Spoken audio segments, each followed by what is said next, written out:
Hey guys, it's Miss Johnson. Yeah, today's work is really just digging into again the velocity graphs and the distance graphs. This is supposed to be distance, so let's actually change that. Velocity graphs and distance graphs, and what we can learn from them, what we can calculate from them, and kind of what tools we would need if these graphs were ever not just linear lines, if they were curves. So yeah, I'm going to do a distance graph with a bunch of questions about it. I'm going to talk about a velocity graph with a bunch of questions about it. And then the work you're going to do asynchronously is answering those questions for your own graphs. Yeah, the nice thing about this is that we're going to have the answers in the form of a Schoology quiz. So you can either make your own document and turn that in, or just take the Schoology quiz. I'm trying to make things easier to turn in. There we go. All right, let's get started. All right. Okay, we've got a distance versus time graph. Distance is the meters.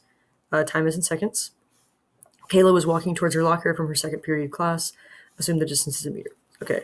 First thing I'm going to do is I'm going to see exactly what the key points are. So we care about this point a lot. We care about this point a lot. We care about this point a lot, right? So 3, 4, 5, 6, 7.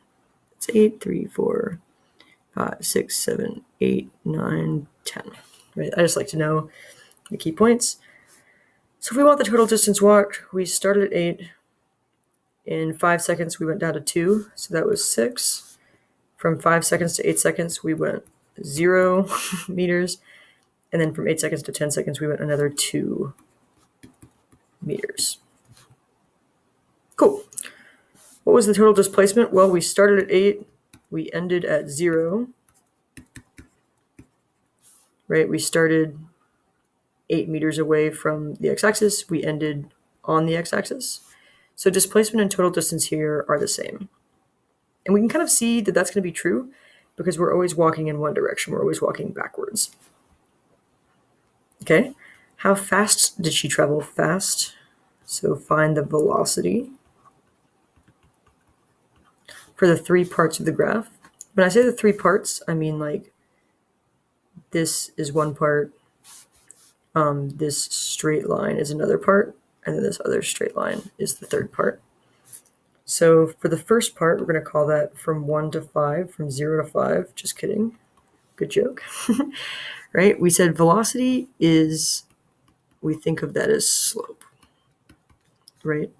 Because it's meters over second, meters per second. Meters is our y, second is our s, or x. Changing y over changing x is slope. Cool.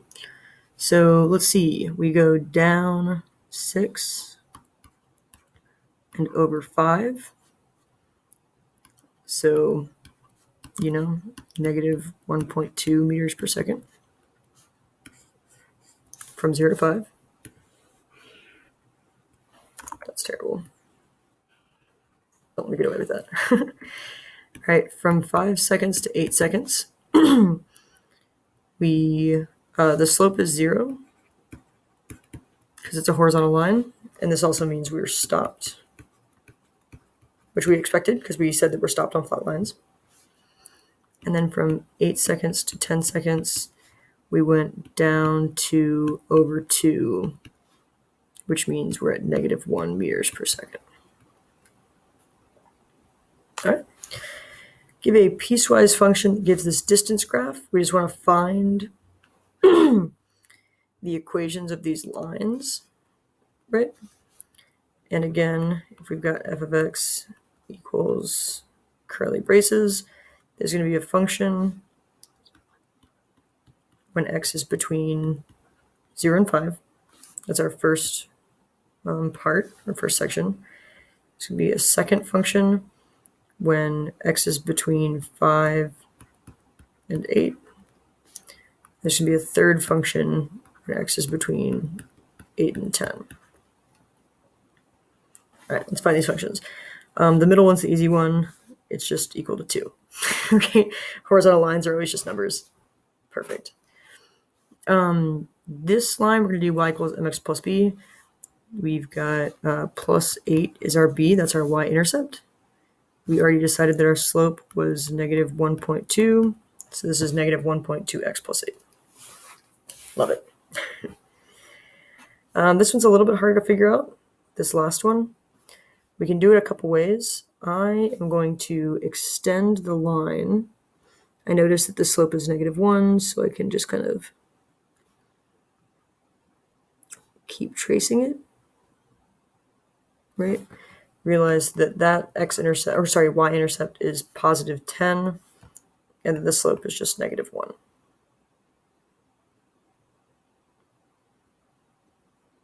Okay. The other way to do that is to say that this point is 8, 2, this point is 10, 0, and doing like point slope form, but that's obnoxious. Okay, our last thing we're going to do for this is create a piecewise function to represent the velocity function. So right here, this is a distance graph. It is a distance graph. We found the piecewise function for the actual distance graph. Cool. If we wanted to graph the velocity here, we found it here. We found the velocity in part 3. So the velocity function, we'll call it velocity, would just be -1.2 when x is between 0 and 5. It would be 0 when x is between 5 and 8, right? And it would be -1 when x is between 8 and 10. So if I'm ever asked to create a function of the velocity based on a distance graph, we're basically just writing the slopes as a function. Great. All right, we've done it.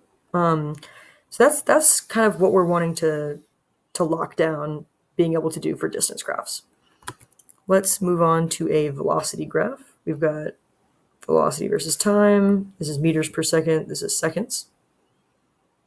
Okay, so in this graph, a runner starts a race, going, speeding up, realize they need to push themselves even faster, but are maybe getting tired.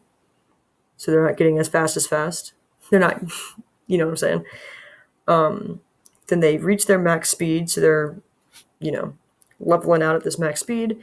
And then this is where they cross the finish line because they all of a sudden start jogging down to a standstill. All right, so let's give the acceleration for each section of the graph. In the same way here, in number 3, that we had a distance graph and we found velocity using slope. When you've got velocity and you're trying to get acceleration is the slope of the velocity graph.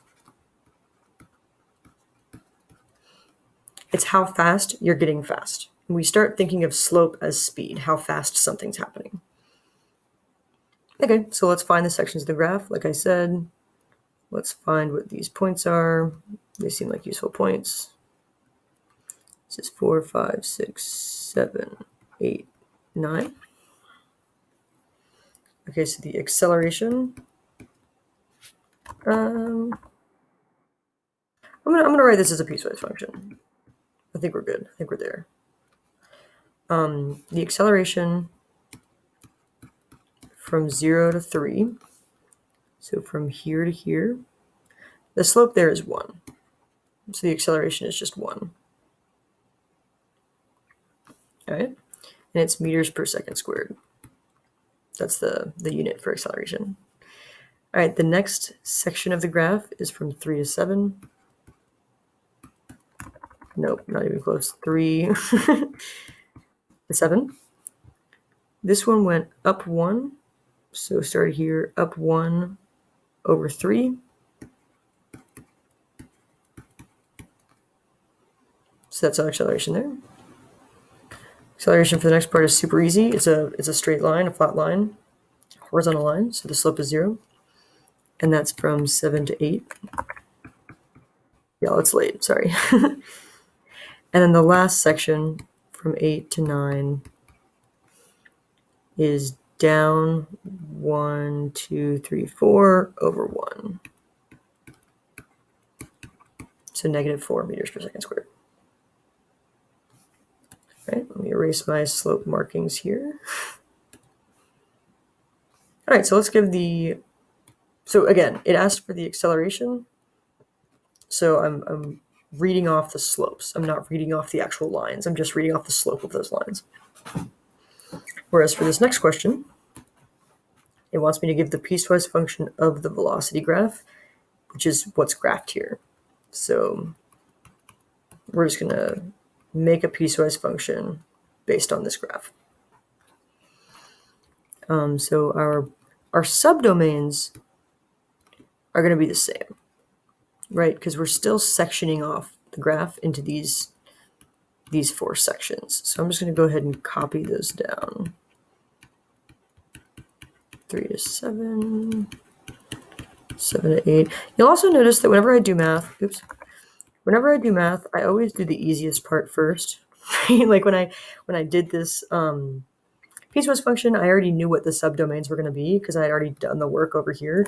So I'm gonna copy it down. Kill the closest snake is a phrase that I think applies there. And then from 7 to 8, it's just going to be 4. Right, that's this part. It's just flat. The first one, this is just the line y equals x. Right. Oh no. My screen just went black. Let's see what happens.